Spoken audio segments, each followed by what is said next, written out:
నమస్తే. మీరు చూస్తున్నది టీవీ1. నేను రవీంద్ర. సమాజంలో 85% పైగా ఉన్న మెజార్టీ జనులకే రాజ్యాధికారం దక్కాలన్న లక్ష్యంతో టీవీ9 టీవీ1 చేపట్టిన బృహత్తర కార్యక్రమానికి స్వాగతం. విద్యార్థి శక్తి విచ్ఛిన్నమై రాజకీయ నాయకులకు పావులుగా మారుతుంది. దేశ భవితవ్యానికి బాటలు వేయాల్సిన విద్యార్థులను నాయకులు తమ స్వప్రయోజనాల కోసం బలిపెడుతున్నారు. ఇదే అంశంపై మనతో చర్చించడానికి మన స్టూడియోకి వచ్చారు అడవి తల్లి బిడ్డల తరపున ఉద్యమిస్తున్న గిరిజన విద్యార్థి సంఘం ప్రధాన కార్యదర్శి శంకర్ నాయక్. దళిత బహుజనులకే రాజ్యాధికారం దక్కాలంటే ఏం చేయాలో వారితో చర్చిద్దాం. శంకర్ నాయక్ గారు నమస్తే అండి.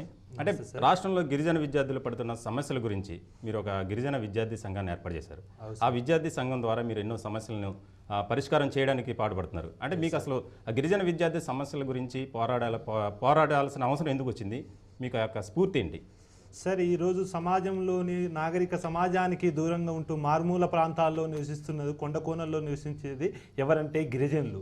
అలాంటి గిరిజనులకు కనీసం సమాచార యంత్రాంగం లేకుండా ఈరోజు ఆధునిక ప్రపంచ యుగంలో ఏం జరుగుతుందో అనే భావన కూడా వాళ్ళకు తెలియకపోవడం, ఈరోజు మా గిరిజన విద్యార్థులకు, గిరిజన మేధావులకు, కనీసం గిరిజన విద్యార్థులు ఈరోజు వాళ్ళకి ఉన్న అవకాశాలను సద్వినియోగపరచుకోవడం కోసం గిరిజన సమస్యలైతే ఏమి, గిరిజన విద్యార్థులు ఎదుర్కొంటున్న సమస్యలైతే వాళ్ళకు చైతన్యం పరచడం కోసం ఈరోజు 2003లో తెలంగాణ గిరిజన విద్యార్థి సంఘం నెహ్రూ నాయక్ వ్యవస్థాపక అధ్యక్షులు వారి ఆధ్వర్యంలో అనేక మంది మా గిరిజన విద్యార్థులు గిరిజన సమస్యలు ఏదైతే ఉంటాయో వాటిని పరిష్కార దిశగా పోరాడుతూనే ఉన్నాం. ఇవే కావు, రాబోయే తరాల్లో గిరిజన విద్యార్థులు ఎలాంటి సమస్యలు ఎదుర్కొంటా వాళ్ళకు ఆ సమస్యల పరిష్కార దిశగా పోరాడతామని ఈ సందర్భంగా తెలియజేస్తూ, ఏంటంటే ఈరోజు గిరిజన విద్యార్థులు ఒకటే, కనీసం వాళ్ళకు స్కాలర్షిప్ల మీద ఆధారపడి చదువుకుంటున్న గిరిజన విద్యార్థులు అనేక మంది ఉన్నారు. కానీ వారికి సకాలంలో గిరిజన విద్యార్థులకు స్కాలర్షిప్ విడుదల కాకపోవడం, వాళ్ళు అనేక వివక్షతకు, అణచివేతకు గురి అవుతున్నారు గిరిజన విద్యార్థులు. కానీ వారికి అనేక ఉపాధి అవకాశాలు కూడా లభించకపోవడం. ఈ ఎగ్జాంపుల్ ఈరోజు మన ఏజెన్సీ ప్రాంతాల్లో గిరిజనులకు చూసుకున్నట్లయితే వాళ్ళు విష జ్వరాలతో అయినా కానీ, వివిధ వ్యాధులతోని కానీ అనేక మంది గిరిజనులు చనిపోతున్నారు. కానీ ఈ పరిపాలకులు, పాలక వర్గాలు వాళ్ళ నిర్లక్ష్యం వల్లనే ఈరోజు గిరిజనులు చనిపోతున్నారు. నిజంగా ఈరోజు సభ్య సమాజం సిగ్గుతో తలదించుకోవాల్సిన పరిస్థితి. అదేవిధంగా ఈరోజు ఆశ్రమ పాఠశాలల్లో రోజువారీగా పనిచేస్తున్న గురుకుల పాఠశాలల్లో వాళ్ళు వర్కర్లు వారికి 35 రోజులకు చేరుకున్న వాళ్ళ రిలే నిరాహార దీక్ష ఇప్పటికీ వారికి ప్రభుత్వం. శంకర్ గారు, మీరు చెప్పేది బాగానే ఉంది. అంటే గిరిజన విద్యార్థులు కానీ లేకపోతే గిరిజన ప్రజలు కానీ ఎన్నో సమస్యలు లేకపోతే ఎన్నో వేధింపులకు గురవుతున్నారు అంటున్నారు. కానీ మీకు అటువంటి వారి కోసం మీ విద్యార్థి సంఘాలు కానీ లేకపోతే గిరిజన నాయకులుగా చెప్పుకునేవారు ఏం చేస్తున్నారు? సార్, గతంలో కూడా మాకు ఒకటి సార్, కనీసం ఈరోజు గిరిజనులకు సరి అయిన సమాజం పట్ల అవగాహన లేకపోవడం అనేది ముఖ్యంగా ఒకటి చెప్పుకోవచ్చు. ఏంటంటే వీళ్ళకు అక్షరాస్యత లేకపోవడం, విద్య అవగాహన లేకపోవడం, అదేవిధంగా వారికి సరి అయిన సదుపాయాలు లేకపోవడం. సదుపాయాలు కొన్ని ఉన్నాయి. ఈరోజు మేము గిరిజనులకు ఇవి చేపట్టాం, హాస్టళ్ళు ఉన్నాయి, గురుకుల పాఠశాలలు ఉన్నాయి, విద్యాలు ఉన్నాయి, వాళ్ళకు స్కాలర్షిప్లు ఇస్తున్నామని ప్రభుత్వాలు పథకాల పేర్లతో చెప్పుతున్నారు. ఈరోజు గిరిజనుల మీద అనేక పథకాలు వస్తున్నాయి, కానీ అవి గిరిజనేతరులకే లబ్ధి పొందుతున్నారు, కానీ గిరిజనులు ఎవరు లబ్ధి పొందట్లేదు. ఈరోజు చూసుకోండి సార్, గతంలో నేను చదువుకున్న పరిస్థితి ఒక మారుమూల ప్రాంతాల్లో, ఒక తండాల్లో నుంచి వచ్చిన నేను ఈరోజు ఉస్మానియా యూనివర్సిటీ వరకు వచ్చానంటే నేను పడ్డ సమస్యలు అనేక ఉన్నాయి. 10 కిలోమీటర్ దూరంలో నడుచుకుంటూ పోయి 10వ తరగతి పాస్ అయ్యి మరిపెడ బంగ్లాలో ఒక హాస్టల్లో, ఒక నాన్ బోర్డర్గా బీసీ హాస్టల్లో ఉండి చదువుకొని ఈరోజు ఇంటర్మీడియట్ కంప్లీట్ చేసుకొని డిగ్రీ ఖమ్మంలో చదువుకొని అంచెలంచెలుగా ఎన్నో కష్టాలు ఎదుర్కొని, ఎన్నో ఆటంకాలు ఎదుర్కొని ఈరోజు ఈ స్థాయికి వచ్చినా అంటే ఎంత కష్టం ఉందో, దానికి వెనుక ఎంత శ్రమ ఉందో అని తెలుసుకోవాలి సార్. ఈరోజు గిరిజన విద్యార్థులు చదువుకోవాలని అనేక మంది ఆసక్తి ఉంది, కానీ వారికి సరి అయిన అవగాహన లేకపోవడం, సరి అయిన సామాజిక చైతన్యం లేకపోవడం, వారికి సరి అయిన అవకాశాలు లేకపోవడం. ఈరోజు గిరిజన తండాల్లో అయితేనే, కొండ కోణల్లో నివసిస్తున్న గిరిజనులు చూసుకోండి మీరు, వారికి సరి అయిన మౌలిక సదుపాయాలు లేదు, ఇప్పటికీ రోడ్ల సదుపాయాలు లేదు, నీరు లేదు, వారికి. శంకర్ గారు, ఇప్పుడు గతంలో ప్రభుత్వం అంటే గిరిజనుల పట్ల వివక్ష చూపించింది అంటే అనుకోవచ్చు. కానీ ఇప్పుడు రాను కాలంలో, ఈనాటి కాలంలో గిరిజనుల కోసం లేకపోతే ఎస్టీ, ఎస్సీ, బీసీ విద్యార్థుల కోసం లేకపోతే వర్గాల కోసం ప్రభుత్వం ఎన్నో సంక్షేమ పథకాలు ప్రవేశపెడుతుంది. అయితే ఇప్పుడు ప్రధానంగా మనం ఎస్టీ వర్గాన్ని చూసుకుంటే కనుక ప్రభుత్వం అందించే సంక్షేమ పథకాలను కానీ లేకపోతే ఉపాధి అవకాశాలు కానీ సరిగ్గా యూటిలైజ్ చేసుకోకపోవడం వల్ల ఇది ఈ విధంగా వెనకబడి ఉన్నారనేది ఒక ఆరోపణ. అది ఎంతవరకు వాస్తవం అంటారు? సార్, ఇప్పుడు భారతదేశానికి 60 సంవత్సరాలు అయింది సార్ స్వతంత్రం వచ్చి. కానీ భారతదేశంలో 60 సంవత్సరాలు అవుతున్న స్వతంత్రం వచ్చి, కానీ గిరిజనుల మీద మీరన్నట్టు సంక్షేమ పథకాలు అనేక ఇంప్లిమెంట్ అవుతున్నాయి, కానీ ఆ పథకాలు ఎక్కడేసిన గొంగొడి అక్కడే ఉండిపోతున్నాయి. కానీ ఆ పథకాలు ఏ గిరిజనులకు లబ్ధి పొందట్లేదు. గిరిజనేతరులు ఒక వర్గానికి చెందిన వాళ్ళే దానికి లబ్ధి పొందుతున్నారు. కానీ పొరపాటున గిరిజనులు దానికి లబ్ధి పొందితే కనీసం అంచెలంచెలుగైన వారి జీవితంలో వారి బతుకులో ఎలాంటి మార్పు రాకపోవడం కారణం ఏంటి సార్?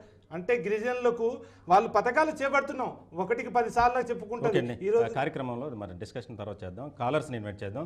శంకర్ నాయక్ గారితో మాట్లాడాలనుకునే వాళ్ళు 9948503355 04066660336 అనే నెంబర్లో ఫోన్ చేసి శంకర్ నాయక్ గారితో మాట్లాడవచ్చు. అంటే ఇప్పుడు మీరు చెప్పే విధంగా బాగానే ఉంది, కరెక్టే. గిరిజన విద్యార్థులు కానీ లేకపోతే గిరిజనుల సమస్యలు ఎప్పటిలాగా పరిష్కారం అవుతాయి అంటారు? అంటే దానికోసం ఎటువంటి మార్పు రావాలి, ఎటువంటి చైతన్యం వస్తే బాగుంటుంది అనుకుంటున్నారు మీరు? సార్ ఇప్పుడు నా అభిప్రాయం ఏంటంటే సార్, ఒక చిన్న మనం గ్రామీణ స్థాయిలో తండాల్లో అడవుల్లో నివసిస్తున్న గిరిజనుల గురించి మనం మాట్లాడుకుందాం సార్ ముందుగా. ఎందుకంటే అసలు గిరిజనులు అంటే ఏంది, గిరిజనులు ఎదుర్కొంటున్న సమస్యలు ఏందనేది ఫస్ట్ మనకు అవగాహన కలవాలి. ఈరోజు రాష్ట్ర ప్రభుత్వం పరిపాలన చేస్తున్న ప్రభుత్వానికి కూడా నేను చిన్న విజ్ఞప్తి చేసేది ఏంటంటే, ఈరోజు గ్రామాలలో గ్రామ పంచాయతీలు ఉన్నాయి సార్. ఆ గ్రామ పంచాయతీకి సంవత్సరానికి ఇంత గ్రామ పంచాయతీ బడ్జెట్ విడుదలవుతుంది. ఆ గ్రామ పంచాయతీకి విడుదలయ్యే బడ్జెట్ కనీసం గ్రామాలలో ఉన్న గ్రామ ప్రజానికానికి కూడా అది ఎలాంటి, ఇప్పుడు తండాల్లో ఉన్నాయి సార్, కనీసం రోడ్డు సదుపాయాలు లేకపోవడం, వాళ్ళకు వీధి దీపాలు లేకపోవడం, నీరు లేకపోవడం, వాళ్ళకు సమాచార యంత్రాంగం అక్కడ వాళ్ళకు అందకపోవడం, వాళ్ళకు కనీసం సామాజిక చైతన్యం లేకపోవడం. ఈరోజు మీరు చూడండి, పార్లమెంట్ అంటున్నారు, రాజ్యాధికారం అంటున్నారు, అసెంబ్లీ అంటున్నారు. అసలు అవి పార్లమెంట్ అంటే ఏంది, రాజ్యాధికారం అంటే ఏంది, అసెంబ్లీ అంటే ఏంది, వాళ్ళ చదువు అంటే ఏంది, అలాంటి అవగాహన లేనప్పుడు కూడా వాళ్ళకు ఎన్ని పథకాలు, సంక్షేమ పథకాలు ప్రవేశపెడితే ఏముంది సార్? ప్రవేశపెట్టిన ఆ సంక్షేమ పథకాలు గిరిజనులకు చెందుతున్నాయా? అది కూడా లేదే.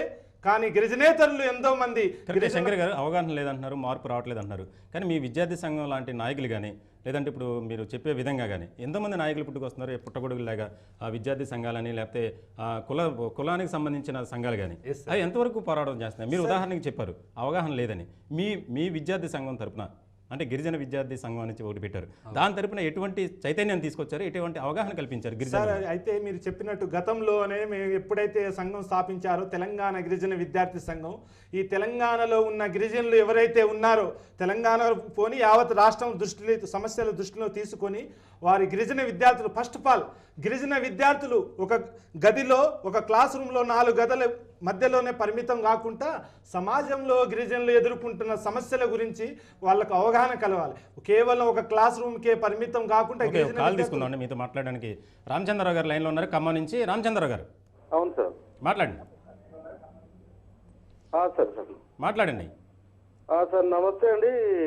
సార్ మీ పేరు నాకు ఐడియా లేదు ఇంతకుముందు.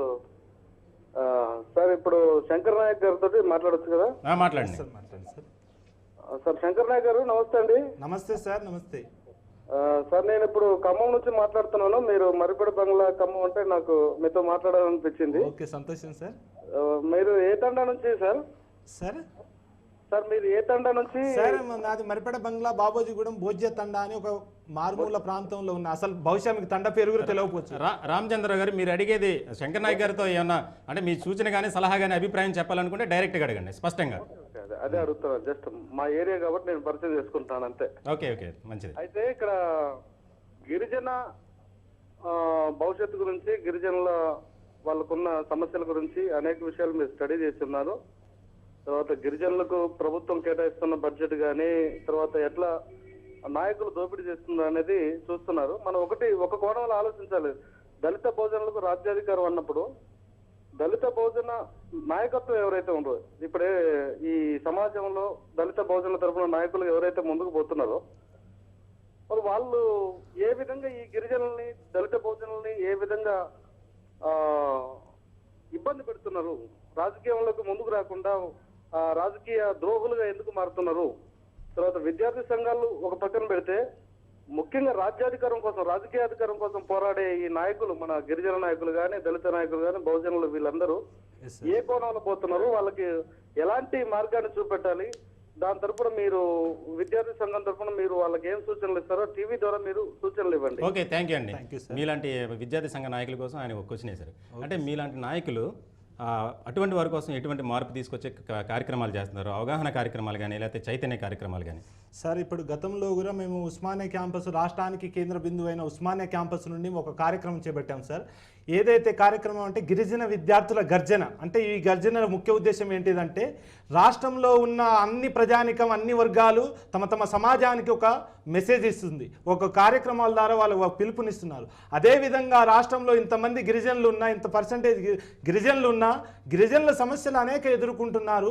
వారికి ఏ విధంగా చైతన్యపరచాలి, మన సమస్యలు ఏమున్నాయి, సమాజంలో ఇలాంటి సమస్యలు రాకుండా మనం ఏ విధంగా ముందుకెళ్ళాలి, రాబోయే తరాల గిరిజనులకు మనం ఏ విధంగా ఆదర్శవంతులం కావాలనే భావనతో గతంలో గిరిజన గర్జన ద్వారా కూడా మేము చక్కటి గిరిజనులకు అందరికీ ఒక యూనిటీ గాను, ఒక ప్లాట్ఫారం రావడం కోసం, ఒక ఐక్యవేదిక రావడం కోసం ఒక కార్యక్రమాలు చేపడుతూనే ఉన్నాం. అదేవిధంగా మన పూర్వీకులైన కొమరం భీం పరిపాలనలో వాళ్ళు ఒకటే అన్నారు, ఆ రోజు నైజాం సర్కార్ని తరిమిగొట్టిన ఘనత ఎవరిదంటే కొమరం భీంది. ఎవరైతే పోరాటాల ద్వారానే తమ హక్కులను మనం సాధించగలం అనేది కొమరం భీం ఆ రోజే మనల్ని స్ఫూర్తి ఇచ్చాం. వారి స్ఫూర్తిని తీసుకొని వారి మార్గంలో తీసుకొని అదేవిధంగా సమ్మక్క సారక్క కాకతీయులను తరిమిగొట్టిన ఘనత సమ్మక్క సారక్క. అలాంటి మేధావులు, అలాంటి పూర్వీకులు మన గిరిజనులు ఎవరైతే ఉన్నారో వారిని స్ఫూర్తిగా తీసుకొని మనం ముందుకెళ్లాలని నా భావన. సికింద్రాబాద్ నుంచి శ్రీనివాస్ గారు లైన్లో ఉన్నారు. శ్రీనివాస్ గారు హలో, మాట్లాడండి. నమస్కారం సార్. నమస్తే. నాయక్ గారు నమస్కారం అండి. నమస్తే సార్. సార్ అభ్యుదయం పేరుతో అన్యాయాలు, అరాచకాలు, కులాల పేరు మీద కుళ్ళు రాజకీయాలు ఇవన్నీ ఇచ్చేసి ఆకర్షించి మనల్ని చాలా ఇచ్చేసి వాళ్ళ యూజ్ అండ్ త్రోగా వాడుకుంటున్నారు. దీన్ని ఏ విధంగా తిప్పుకొడితే బాగుంటుంది, రాజకీయ నాయకులకు ఏ విధంగా పుస్తకిస్తే బాగుంటుంది? ఓకే, థ్యాంక్ యూ అండి. ఆయన అడిగింది మంచి క్వశ్చన్ అడిగారు. ఏంటంటే ఇప్పుడు విద్యార్థులను పావులుగా వాడుకుని, అంటే వారి యొక్క ఉద్యమం కోసం విద్యార్థుల జీవితాలను బలి తీసుకునే పరిస్థితి మనం చూస్తున్నాం అని చెప్పి, సరే అది ఎంతవరకు వాస్తవం అంటారు? సార్ ఇప్పుడు అట్లయితే మీరు ఇప్పుడు అన్న క్వశ్చన్ బాగానే ఉంది సార్. ఇప్పుడు మన రాష్ట్రంలో కేంద్రంగా ఉన్న ఉస్మానియా క్యాంపస్ ఒక ఎగ్జాంపుల్గా తీసుకుందాం సార్. ఈరోజు ఉస్మానియా క్యాంపస్లో వివిధ జేఏసీలు వివిధాలు అన్నీ ఏర్పడ్డాయి సార్. కానీ గిరిజనులకు కేవలం వాళ్ళ ఉద్యోగాలకు, వాళ్ళ జెండాలకు మోయడానికే ఉపయోగించుకుంటున్నాయి. కానీ వివిధ జేఏసీలో చూడండి, వివిధ పార్టీలో చూడండి, వివిధ పార్టీ ప్రజా యువజన సంఘాల్లో చూడండి, కానీ గిరిజనులు ఎక్కడే సరి అయిన గుర్తింపులు ఇవ్వలేదు. ఈరోజు రాష్ట్రంలో ఒక కీలకమైన పార్టీగా నడుస్తుంది మన తెలంగాణ ప్రాంతంలో. ఆ పార్టీలో చూడండి మీరు, ఈరోజు తెలంగాణలో 20% ఉన్న గిరిజనులకు ఆ పార్టీ యువజన సంఘాల్లో కానీ ఆ పార్టీల్లో కానీ సరి అయిన గుర్తింపు ఇవ్వట్లేదు. కేవలం ఆ పార్టీలకు జెండాలు మోయడానికి, వాళ్ళ అధికారం కోసం, వాళ్ళ స్వప్రయోజనాల కోసమే ఉపయోగించుకుంటున్నాయి. కానీ వారికి సరైన గుర్తింపులు ఇవ్వట్లే. అందుకే మనమేమి తక్కువ, మనమందరం ఒకటి అయి, మనమందరం ఒక ఐక్యవేదిక నిర్మాణం చేసి మన సమస్య దిశగా పోరాడదామని నేను ఒక చిన్న విజ్ఞప్తి చేస్తున్నాను సార్. అంటే ఇప్పుడు తెలంగాణ అంటే మన ప్రాంతం తీసుకోవట్లేదు, తెలంగాణ లేదు, ఆంధ్ర లేదు అన్నట్టు. అంటే ఇప్పుడు రాష్ట్రంలో ఉన్న గిరిజన ప్రాంత ప్రజలు, అనగారి వర్గాలు అని చెప్పుకునే గిరిజన ప్రాంతం, లేదా ఎస్సీ ఎస్టీ బీసీ వర్గాల ప్రజలు, అట్టడుగు వర్గాలు ఉన్న ప్రజలు, బలహీన వర్గాల ప్రజలు ఎవరైతే ఉన్నారో వాళ్ళంతా ఒక అగ్రవర్ణాల చేతిలో పావులుగా వాడుతున్నారు. అయితే వీటన్నిటికీ పరిష్కారం రావాలంటే, వాటి నుంచి బయటికి రావాలంటే ఎటువంటి చైతన్యం రావాలి, ఎటువంటి మార్పు అనేది అవసరం ఉంటుంది సార్? ఇప్పుడు మీరు అన్నట్టు ఎస్టీ ఎస్సీ బీసీ మైనార్టీ సమాజంలో 85% ఉన్నారు. వీళ్ళకు రాజ్యాధికారం ఎందుకు దక్కట్లేదు, ఒక వర్గానికి ఎందుకు పరిమితం అవుతుంది అనేది మీకు ప్రశ్న సార్.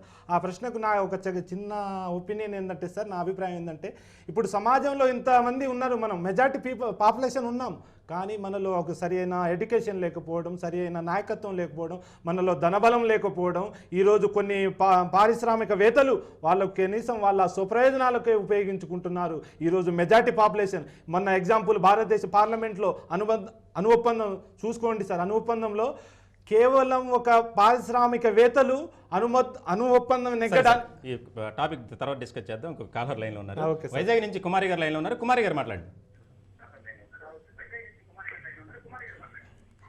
నమస్తే అండి. నమస్తే అండి. హలో, నమస్తే అండి. కుమారి గారు, మీరు టీవీ వాల్యూమ్ తగ్గించండి మేడం. తగ్గించా అండి. నమస్తే అండి. నమస్తే అండి.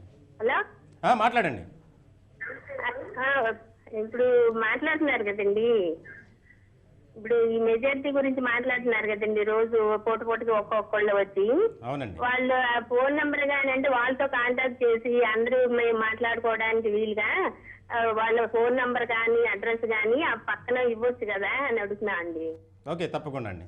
ఇప్పుడు కుమారి గారు అనేది ఏంటంటే మాట్లాడుకున్నది అంటే, ఇప్పుడు ఈ సమస్యలన్నిటికీ పరిష్కారం మనకి ఎప్పటిలాగా లభిస్తుంది అంటారు సార్? ఎప్పటికంటే సార్, మెయిన్ ఇప్పుడు ఏదైతే గ్రామానికి మారుమూల ప్రాంతాల్లో నివసిస్తున్న తండాలు అయితే ఏంది, గూడాలు అయితే ఏంది, వెనుకబడిన వర్గాలు అయితే ఏమైనా కానీ వాళ్ళకు సరి అయిన చైతన్యం రావాలంటే first of all education improvement develop కావాలి. దాని తర్వాత వారికి సమాజం పట్ల అవగాహన ఉండాలి.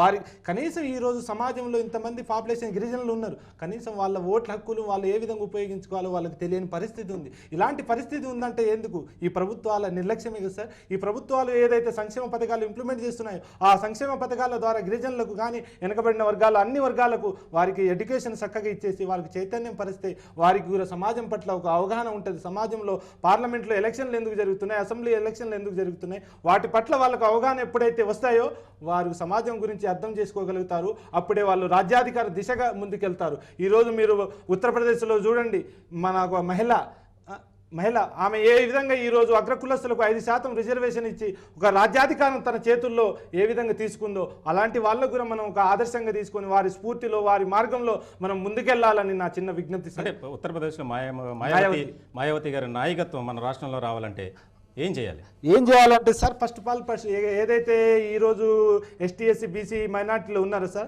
ఫస్ట్ వాళ్ళందరికీ ఒక యూనిటీకి ఒక ఐక్యవేదిక నిర్మాణం చేసి మన ప్రజానికాన్ని చైతన్యపరచాలి. ఫస్ట్ ఆఫ్ ఆల్ మన ఎస్టీ ఎస్సీ బీసీ మైనార్టీలు ఎందుకు రాజ్యాధికారం కావాలి? మన రాజ్యాధికారం లేకపోవడం వల్ల మనం ఏ విధంగా వెనకబడిపోతున్నాం, మనం ఏ విధంగా గురి అవుతున్నాం, ఏ విధంగా అణచివేతకు గురి అవుతున్నాం. ఇలాంటి అణచివేతకు మనం తరిమిగొట్టి మన చరిత్రను మనం నిర్మాణం చేయాలంటే మనం అందరం ఒకటిగా కలిసిగట్టుగా నిర్మాణం అయ్యి మన రాజ్యాధికారం సాధించుకుంటే మనం అభివృద్ధికి నోచుకోగలం, మనం ముందు ఉండగలము. సమాజంలో మనకంటూ ఒక చక్కటి గుర్తింపు ఉంటుంది, అందరం సమానంగా జీవించగలం అనే భావన రావడం కోసమైనా మనం అందరం రాజ్యాధికార దిశగా ప్రయాణించాలని నా చిన్న. ఓకే, ఇంకో కాల్ తీసుకుందండి. ఏలూరు నుంచి మురళి గారు లైన్లో ఉన్నారు. మురళి గారు మాట్లాడండి. మురళి గారు చెప్పండి. సార్, ఫస్ట్ ఆఫ్ ఆల్ ఈ ప్రోగ్రామ్ మీరు కండక్ట్ చేసినందుకు TV1 వారికి ధన్యవాదాలు సార్. థ్యాంక్ యూ అండి. తర్వాత సార్ మన శంకర్ గారితో మాట్లాడుతున్నాం సార్. Thank you sir.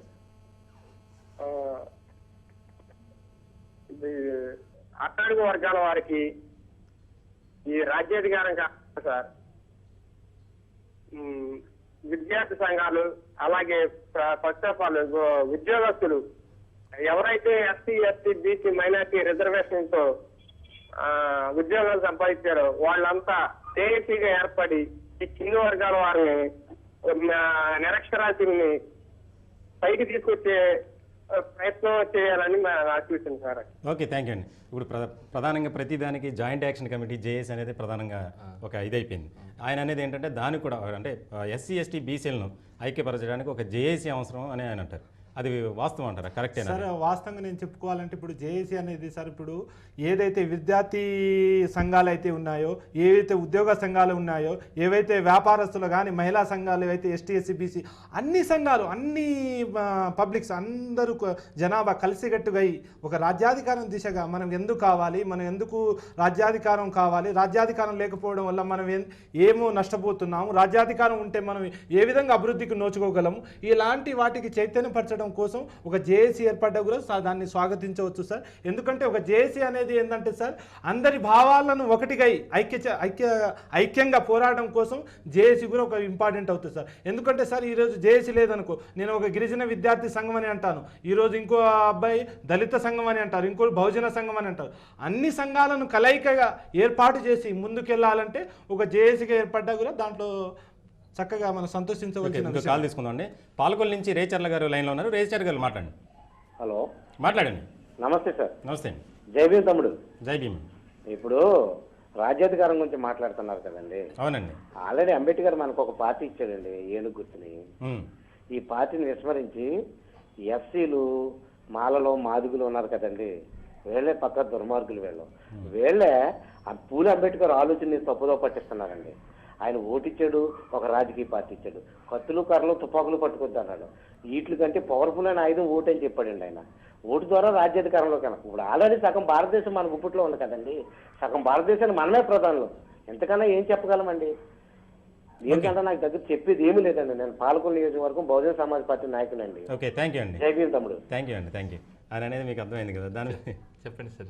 అంటే ఇప్పుడు ఒక రాజకీయ పార్టీ ఒకటి ఉంది కదా, దాన్ని డెవలప్ చేసుకుంటే మనమే రాజ్యాధికారం చేజిక్కించుకోవచ్చు కదా అనేది ఆయన అభిప్రాయం. సార్ ఇదే సార్, ఇప్పుడు ఒకటి సార్, ఏదైతే అన్ని కులాలను ఒక నాయకత్వం ఇచ్చి అందరికీ సమన్వయపరిచి అందరికీ సమాన అవకాశాలు కల్పించి ముందు నడిపించే ఏ పార్టీలు లేకపోవడం కూడా మనం ఒక విధంగా చెప్పుకోవచ్చు సార్. ఈరోజు అంటున్నారు ఎస్టీ ఎస్సీ బీసీ మైనార్టీలకు అందరికీ ఒక యూనిటీ గాను, ఒక ఐక్యవేదిక గాను ఒక నిర్మాణం చేసి వీరిని ముందుకు తీసుకెళ్లవలసిన పరిస్థితి ఏ ఒక పార్టీకి లేదు. ఒక విధంగా చెప్తాం, ఇప్పుడు బహుజన పార్టీ అని అంటే దళిత బహుజనులో మార్పు చైతన్యం అవగాహన లేనప్పుడు ఎన్ని రాజకీయ పార్టీ వస్తే అవసరమే ఉంటుంది అంటారు సార్. ఆ దిశగా వీళ్ళు తీసుకెళ్ళాలి, వాళ్ళకి చైతన్యం పరచాలి. గ్రామీణ స్థాయిలో కానీ తండాల్లో అయితే పల్లెల్లో అయితే ఎక్కడికక్కడ అసలు ఎందుకు ఈ విధంగా మనం వెనకబడిపోతున్నాం, ఎందుకు మనం వివక్షతకు గురి అవుతున్నాం, ఎందుకు మనం అణచివేత గురి అవుతున్నాం అనేది వాళ్ళకు ఒక అవగాహన కలవాలి. ఆ అవగాహన ఎప్పుడైతే ఏర్పడుతుందో వాళ్ళకు కూడా తెలుస్తుంది మనకు రాజ్యాధికారం అవసరము. రాజ్యాధికారం అవసరం ఉంటే మనం కూడా సమాజంలో ఒక సమాజంలో ఒక గౌరవంగా మనం ఉంటాము, మనం ఎవరికి లొంగకుండా ఉంటాం. ఈరోజు ఒక అగ్రకులస్తుల చేతుల్లో వాళ్ళు సాదుకునే ఒక కుక్కని కూడా వాళ్ళ మంచాలను పక్కన పెట్టుకొని వాళ్ళు కూర్చోబెట్టుకొని ఎంతో ప్రేమగా చూసుకుంటున్నారు. కానీ ఈరోజు వెనకబడిన వర్గాలకు చెందిన ప్రజానికానికి కనీసం వాళ్ళ కుటుంబాలు వాళ్ళ ఇంట్లో వెళ్తే వాళ్ళకి ఎంతో దూరంగా ఉంచి మాట్లాడుతున్నారు. అలాంటి పరిస్థితులు ఎందుకు ఈరోజు అంటురానితనం ఎందుకు? అంటే ఇప్పుడు సమాజంలో దళిత బహుజనులు ఎదుర్కొన్న సమస్యలు ప్రతి ఒక్కరికి తెలుసు, అంటే వాళ్ళకు కూడా తెలుసు, ఎస్సీ ఎస్టీ బీసీ మైనార్టీ వర్గం ఉన్న ప్రజలు. అయితే దాని నుంచి మనం బయటికి రావాలి, మనలో అవగాహన రావాలి, మనలో మార్పు రావాలి, మనలో చైతన్యం వచ్చి మనం వీటన్నిటిని ఎదుర్కొంటే మనం రాజ్యాధికారం చేజిక్కించుకోవచ్చు లేకపోతే దక్కించుకోవచ్చు అన్న అభిప్రాయం వాళ్ళకి ఎందుకు రావట్లేదు అంటారు? రాజ్యాధికారం అంటే సార్ అంటే యూనిటీ, వాళ్ళ యూనిటీ ఐక్యత అనేది ఎందుకు రావట్లేదు? ఎవరైతే ఇప్పుడు నాయకత్వం వహిస్తున్నారు ఈరోజు ఎస్టీ ఎస్సీ బీసీ మైనార్టీ వర్గాలకు ఎవరైతే నాయకత్వం వహిస్తున్నారో వహిస్తున్నారు దానికి ఒక స్థాయి వరకు తీసుకొస్తున్నారు. ఆ నాయకత్వానికి వాళ్ళందరినీ ప్రజల్ని కలయిక చేసి, కానీ ఒక స్థాయి వరకు తెచ్చిన తర్వాత వాళ్ళు ఏం చేస్తున్నారంటే వాళ్ళ స్వప్రయోజనాలకు గురి అవుతున్నారు. ఆ ఒక స్వప్రయోజనాలకు గురి అయిన తర్వాత ఆటోమేటిక్గా వాళ్ళ మీద ఎస్టీ ఎస్సీ బీసీ మైనార్టీ ప్రజానికం విశ్వాసం ఉన్నది. కార్యక్రమంలో చిన్న బ్రేక్ తీసుకుందాం, చూస్తూనే ఉండండి TV1.